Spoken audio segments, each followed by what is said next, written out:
Hey, Julian here. I have something that's heavy on my heart to talk to you about today.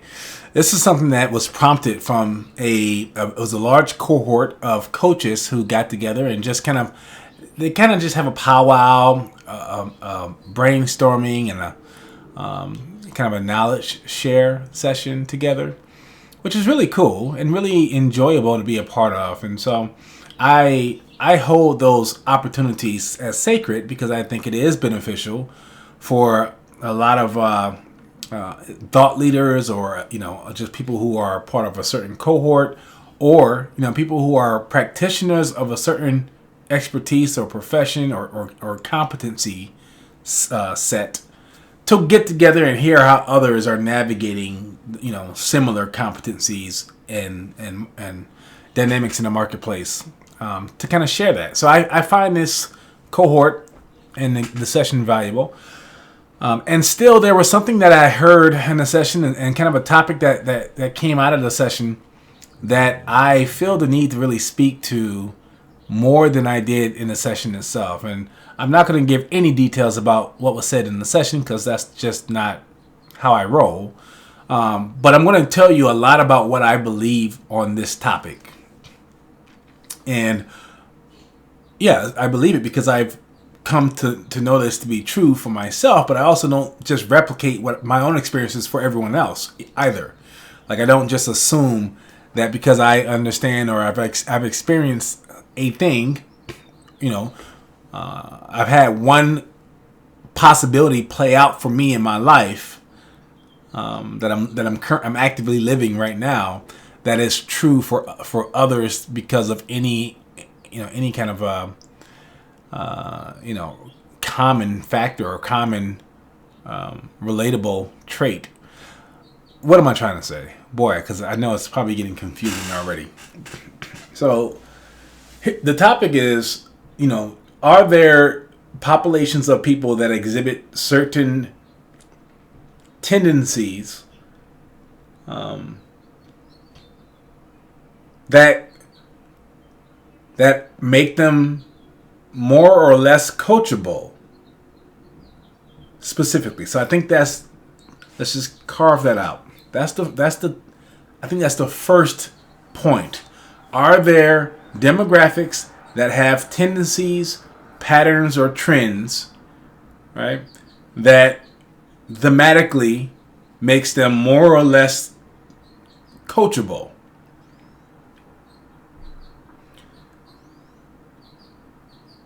And I would be lying to you if I thought the answer was no.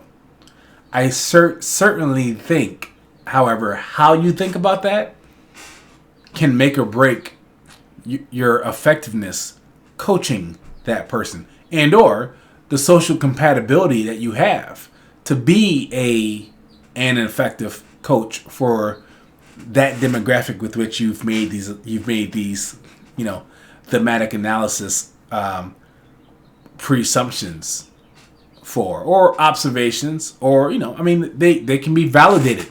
I guess that's the big thing that I'm getting at, right? The difference is what's validated versus what's not, and also at what level can it be validated. So when I think about valid reasons or valid analyses on group dynamics, I can think about things like culture. What culture is the client that I'm working with from, or exhibiting, for example? I mean, geographically, right there are different cultures that I can get a sense. I can start to get a sense of what to expect from my words, chosen, and their words chosen.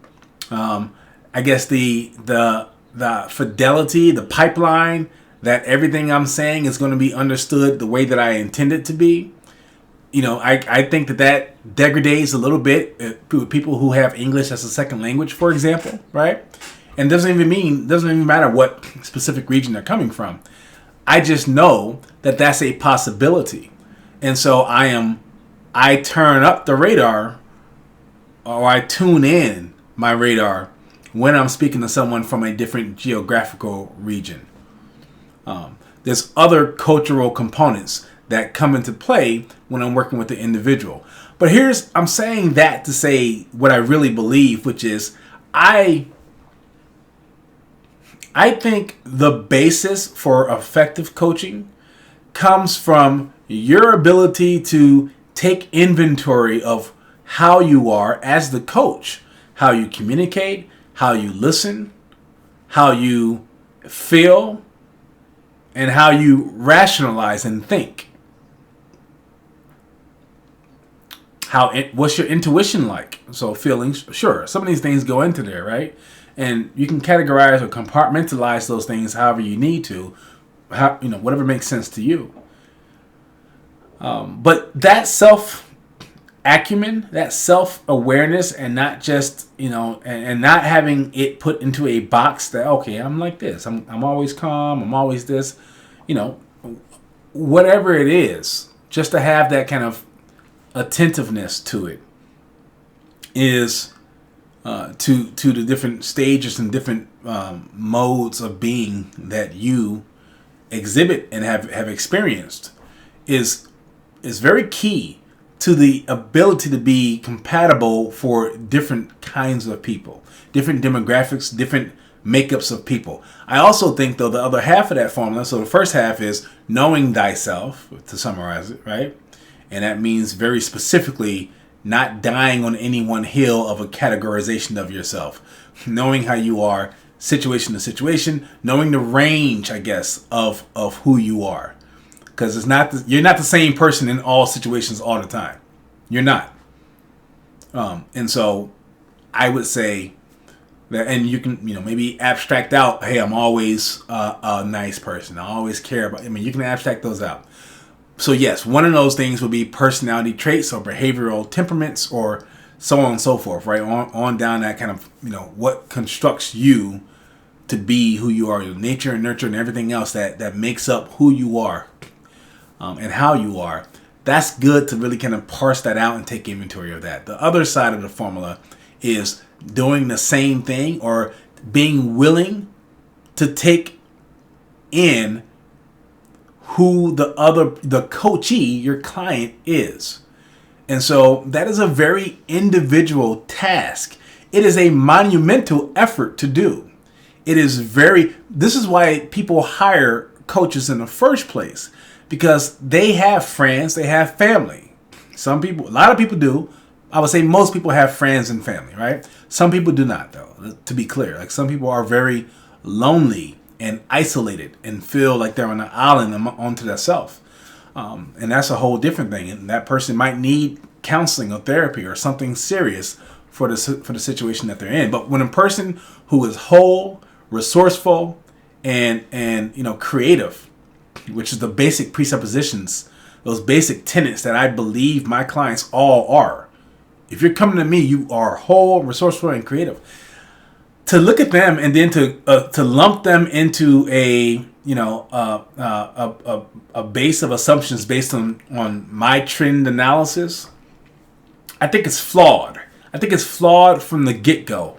And why do I think it's flawed from the get-go? Because it closes you off. It does two things. One, it shows you, it should be a signal of how not self-aware you are. Because if you were self-aware, you'd know that you have no idea at what point in time what the context is to where a person is when you meet them as you're starting your relationship, right? You still have to figure out how the social compatibility pieces, how all the different components of you interact with the components of them. Let alone the second piece of it shuts you off from taking inventory and taking in who they are. Like, you have to get the language down and the rubrics down of yourself and the mapping and the schema of who you are to even be able to get the same kind of data, information about the person you're coaching. And I'm speaking from the perspective of a coach here. As a person coach, a person that coaches other people, right, to achieve the greatness in themselves, to bring that out. That's what I believe coaching is looking to do. At least that's the most meaningful piece of it to me. And so the best of me is looking to interact with the best of you and help you realize the best of you. And guess what? As a byproduct, you actually make me better as well. My clients make me a better person. They make me want to be more engaged, more compassionate, more, have a higher quality of attention. And so, to me, one of the reasons I refuse to buy into this supposition or this group association or deterministic, hey, if you're a black male, you're going to be less vulnerable in coaching sessions than if you're a, white male or a white woman. Part of me rejects some of those constructs anyway, because when I'm working with an individual, when I'm working with you, the only thing I care about is you. Like, what makes you you? And if your construct is, based on your skin tone and color and or your racial ethnicity, then I'm going to hear that. But can I tell you, most of my clients don't lead or don't start with that. As a matter of fact, and the ones that have started with that, they quickly move away from that into deeper confines of themselves, like doors or chambers of their soul that they haven't opened in a while, or that they thought they had, cleanly mapped out and organized, and they realize that there's more to them than meets the eyes. That's part of the realization of the better part of who they are, is exploring these chambers. So I'm getting a little esoteric here. But what I'm really pushing back at is just assumptions. As a coach, I don't want to make assumptions about people. As a person, as the person, Julian, the person, nothing bothers me more than when someone makes an assumption. They think they understand, or they think they can triangulate. Oh, you must be like this because you grew up here. Oh, you must feel shame and inability to be vulnerable in the workplace because Brene Brown said so. Can I tell you, everyone is running their own race. We are all running our own race, and that race is against ourselves. You're running your own race, and you're ranked against the better or worse versions of yourself. And that's in the race of your financial intelligence. That's in the race of your relational, strength and relational competence. That's in the race of your professional, your practice, your expertise, your value to a company and or to your own business, the business of your life. You're in a race of your parenting, enjoyment and fulfillment and efficacy. You're in a race of all these different domains in your life. And if somebody else has that much intuition to walk up to you and tell you that based on your skin color, or based on how you vote, or based on the words that you just said in this sentence, in this tweet, in this post, here's what I can tell you about yourself, and it's all correct, and you have no agency outside of that.